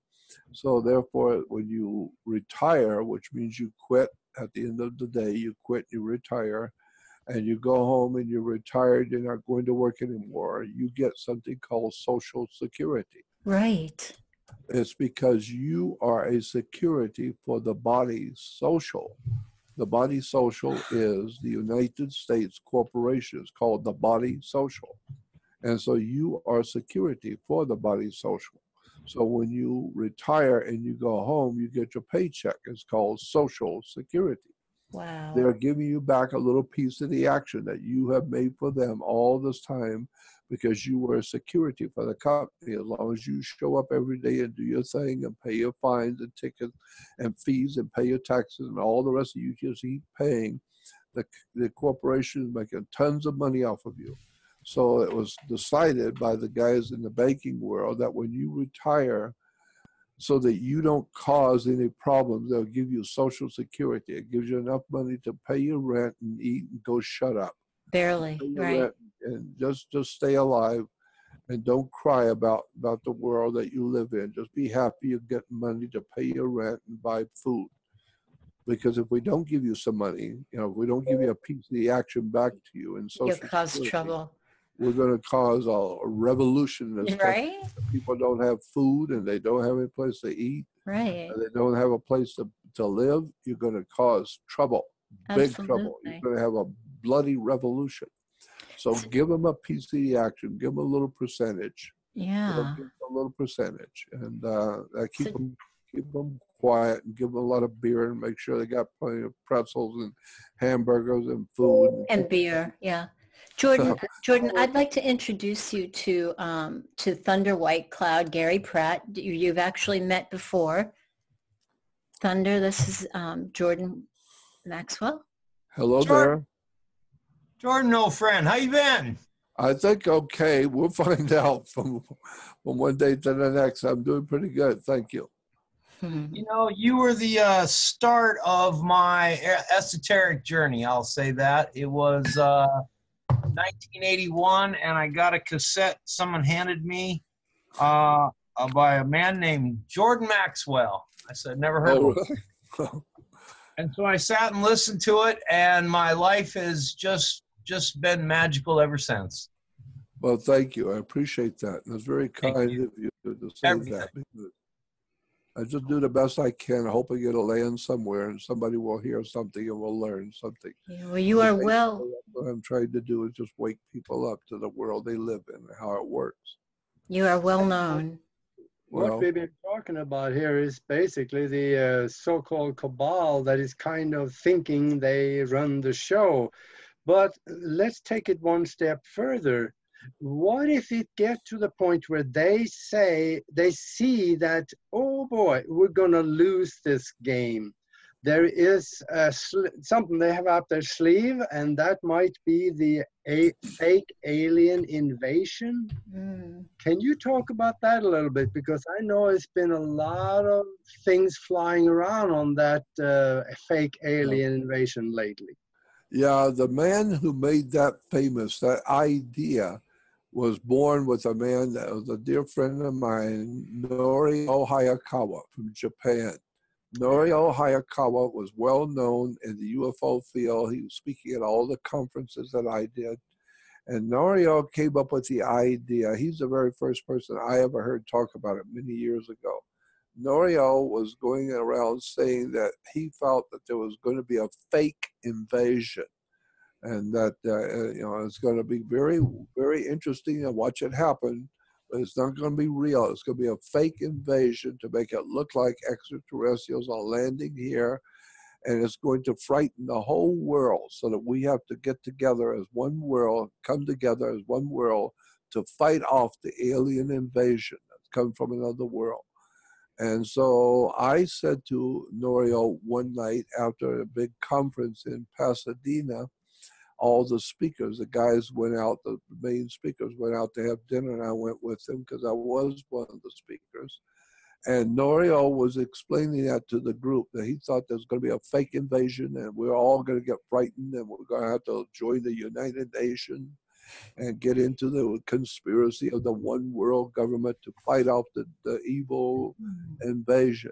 And I said to Norio, I said, Norio, I can take the same facts that you are basing your theory on. I can come up with a totally different idea with using the same facts you are. I said, suppose there's going to be an invasion, and it's not fake, and there's going to be an invasion. How would the government that has control over the whole world, the Illuminati masters, how are they going to deal with that invasion when it comes? Because there's so many more people on the earth than there is the Illuminati. How are they going to handle us when this invasion happens? Well, they could prepare us. They could prepare us for this invasion by giving us Steven Spielberg and George Lucas and all these space movies, preparing us so that when it happens, we probably won't even care. We've seen that in a movie. So if there's something lands on the White House lawn with extraterrestrials, that'll be interesting. It might be in the news, but it's nothing to get frightened over. We've seen this stuff for years in movies. And so it's preparing us as humans to accept something that's coming, whether we like it or not. So I'm saying that there may not be a fake invasion. It may be a real one that's coming. And the powers that be in this world know they're coming, and they're trying to prepare us on the earth. So maybe it's not a fake invasion. Maybe it's going to be a real one.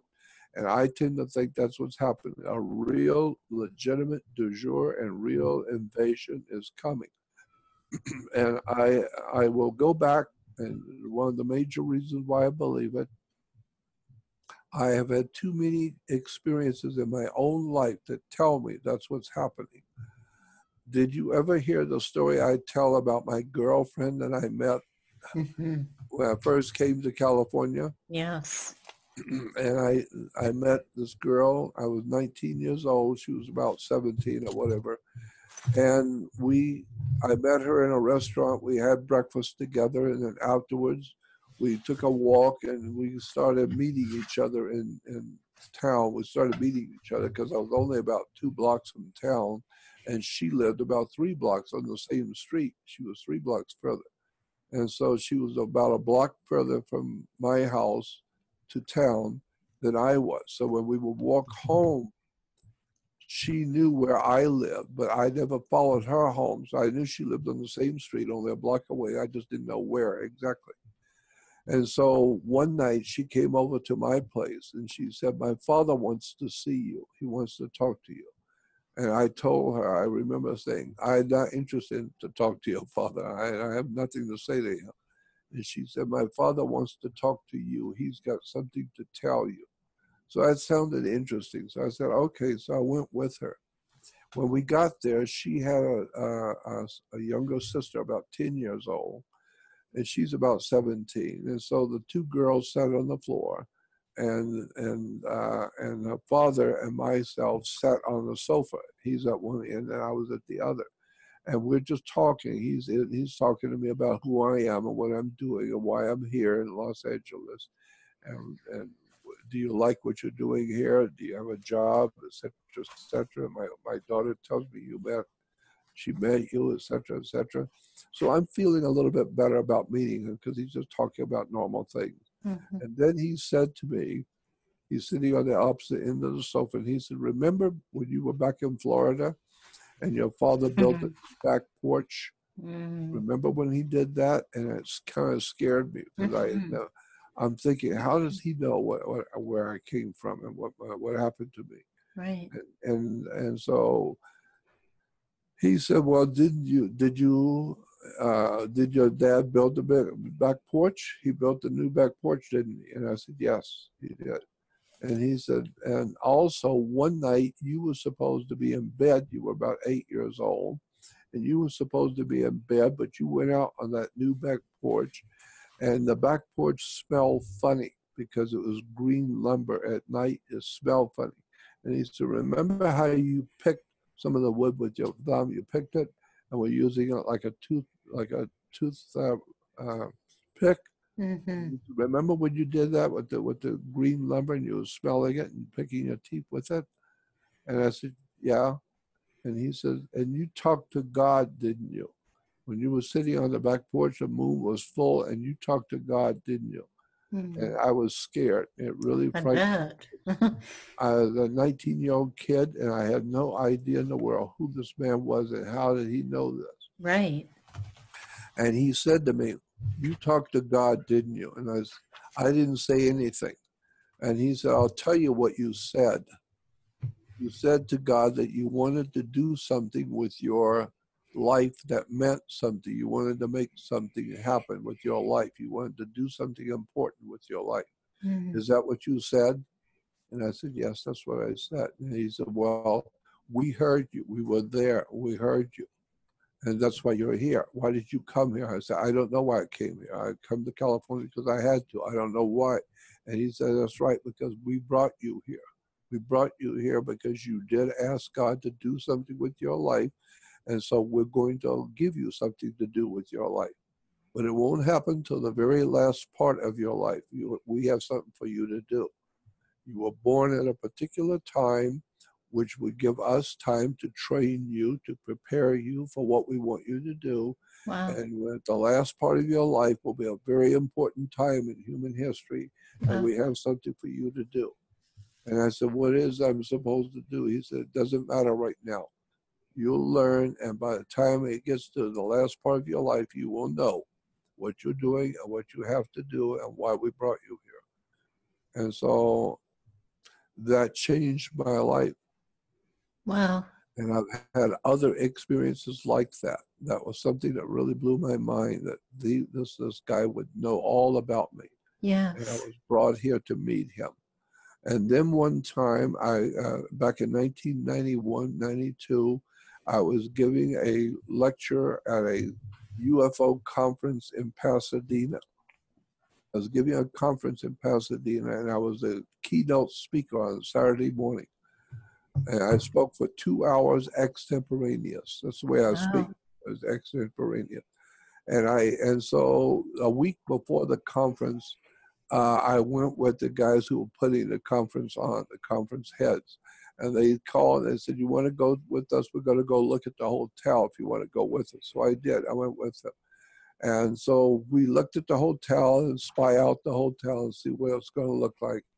And then one of the guys putting the conference on said to me, he said, what do you need to do? Whatever you're going to do, you're going to be the first speaker. What do you need? You need a projector? Do you need a blackboard? What do you need to do what you want to do? And I said, all I want is a table and a chair on the stage. I want to sit before an audience like a teacher. And this way I can put all the paperwork and everything I want to talk about, and I want to talk to the audience. This is the teacher. That's all I want to do. Just want a table and a chair.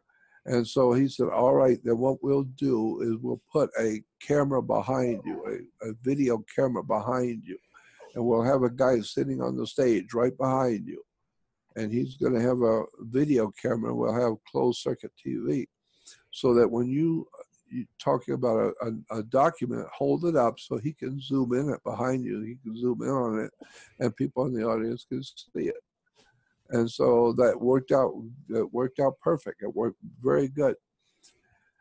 And the guy that was sitting behind me on the stage that next Saturday, when I did it, after the conference was over and people were leaving, that guy came over to me and he said, my wife and I would like to have you come over for dinner tonight. Could you do that? And I said, sure, of course. So I went to their home. It was a beautiful condo in Pasadena. And he and I are sitting in the front room talking about the day's events and stuff going on with UFOs and all that. And his wife was in the kitchen fixing dinner, and she comes out and she says to him in front of me, she said, have you told him yet? And he said, no, I wasn't going to tell him till after dinner. And I said to him, I don't like surprises. Tell me what? And he said, well, I'm going to tell you something. I've told the story many times. My wife has heard me tell many people this story. Now I'm going to tell you a story that I've been telling for years. He said, when I was 17 years old, I'm 50 years old now. I just turned 50 a couple of weeks ago. And he said, but when I was 17 years old, I was living on the East Coast in New England. And during summer vacation, I was thumbing a ride on the highway to go north to go stay with my cousin for a couple of weeks. And he said, an old man in a pickup truck, an old man in an old pickup truck stopped and picked me up. And he said, and he was smoking cigarettes, cigars, pipe, rope, anything that would burn. He was smoking. It stunk terrible in the truck. And he said, and he began telling me everything about my life, everything about me. He knew my family, my sister, my mom, my dad, and his work. There was nothing this old man did not know exactly correct. And he said, I was fascinated listening to him, telling me all about my life. And who is this old man that would know so much? And he said, when he let me out, he said, everything I have told you now was to get your attention and entertain you. Now I'm going to tell you something important. After you're 50 years old, you're going to be on the other side of this country. And one day you're going to find yourself sitting on a stage with a man at a table with papers. And you're going to be sitting behind him with a camera. And that camera does not exist right now, but it will then. And he's going to have a camera so that when he picks up the paper, you'll be able to see it with the camera and show it to everyone in the audience. And he said, when that happens, and you're on the stage with this man sitting at the table, you tell him that I put him there. He didn't just by chance happen to be sitting at the table by chance. I put him there. He has something to do for me, and I put him there. You tell him that. And so when he told me, that scared me. And I got up and walked out. I walked out of his place and I started walking down the street. And he came out and followed me. And I said, what in the world are you talking about? 35 years ago, somebody told you I was going to be sitting on the stage today with you? What is that all about? I don't know. All I know is what he told me to tell you. So he said that you are being guided to do the work you do, and that he put you in that chair today. He's the one that put you on the stage today. So wow. I'm just saying, I've had too many experiences like that tells me somebody else is in charge of the life we live on this earth. And whatever it is I'm doing and you're doing, you're supposed to. So don't question it and have faith. And you don't need to have faith. Whatever you're doing, you're supposed to do. Just do it. Yeah. So don't even think about it. Don't even worry about it. It will work because that one has called you. You didn't decide to follow. You didn't decide to follow. That one called you. So it's not like you decided to check and see if there's a floor. No, you just get up and do what you do. And so that's the idea of real faith. Just get up and do what you're supposed to do, because somebody else is in charge. The idea, of course, being that God's in charge. Right. If that's the case, he's always been in charge. He'll be in charge before you were here and be in charge when you're gone. Always, God is in charge. So don't worry about where you're putting your feet. Don't worry about what you're going to do from one day to the next. That's what faith means in the Greek word. Faith means to just get up and do whatever it is you're going to do, because God's in charge and you will do what he wants you to do, whether you like it or not. And then we who are sensitive, right, sensitive to our calling, will take a different path than like the corporate hamster wheel. That's why it says that God picks you. You didn't pick him. You didn't pick to decide you want to know about God. No, God called you. And God called you, and I'm so grateful. Yeah, I know. Well, just remember that you've been called to do what you do. It's not that you just got up one morning and decided to do something. No, you didn't decide nothing. God has decided for you.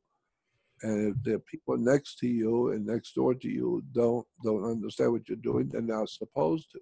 Because like the scripture has Jesus saying, when they ask him, why do you talk about the things you do? Yes. Why do you use these terms that are so difficult to understand? It says, Jesus said to them, I speak the way I do, and I do what I do, so that you will not get the sins of it and get saved. You will not know what's really going on. I don't want you to know.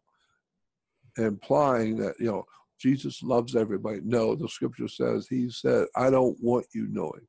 I want you to stay ignorant and ill-informed and drink your beer and do all the silly things you do, because that's who you are and that's what you love, so that's where you're going to stay. Right. You like your gambling, you like your beer drinking, you like your movies and your entertainment, your ball games and all that other silly stuff you're into. Good, because that's all you're going to get. Why? Because God can see your heart, and the spirit and the spirit world can see who you really are. They know who you really are. No matter what you may say, the Great Spirit knows who you are. It knows your DNA and knows everything about you. And it will decide if it wants you. You don't decide you want it. Exactly. You don't decide you want to know what God is doing. God knows who you are, and he's called you. Right. So just know that if you've been called, just get up each morning and do whatever it is you got to do. And don't worry about it. You've been called. Well, I'm so grateful that you were called and that you listened and that you're here. And I hope you'll come back and see us again. We're just going to formally end the show and the recording, but we'll still be here together to talk after the show. Guys, you have any last comments for our amazing guest? If I have a comment. Yes, of course. My last comment is, if you would like to follow what I've been doing for 60 years, I have a website today that I actually finally have myself. And I have control over it, finally. And it's called Jordan Maxwell Show. Only 3 words. Only 3 words. Jordan Maxwell Show. The Jordan is like the Jordan River, Jordan. Maxwell is Maxwell. JordanMaxwellShow.com. That's my website.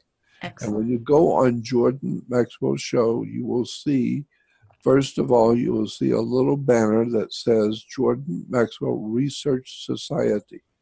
Click on it. It will take you to another website that I have called Jordan Maxwell Research Society, in which I have taken all the documents, audio, video, all kinds of pictures and documents, and put it all on my website, explaining all the dark stuff you've never been told. And so you have to join it. It's a joining operation. So go on Jordan Maxwell Show and join my research society called the Jordan Maxwell Research Society website.